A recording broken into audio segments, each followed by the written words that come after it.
the biggest problem is psychological and the uncertainty, which is something that we maybe didn't see before because patients would most often die from their disease. So there wasn't that much uncertainty because you knew what was coming. I think what I'm seeing in my patients that have done very well and come out the other side, perhaps they were expecting to die from their disease at the beginning and suddenly aren't anymore. And you know, I think there's an underreported, almost a post-traumatic stress phenomena that we see, and the management of the psychology is difficult, and we're not very good at it. So that's important. The long-term physical effects largely depend on the side effects you get from treatment, and most of them are reversible. So in terms of side effects, they tend not to be permanent unless you've needed surgery to remove some bowel or something from colitis.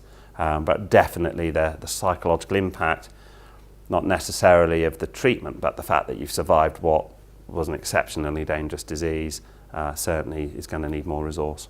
It's important to keep healthy, and that's a really important point that I do find myself driving more and more important.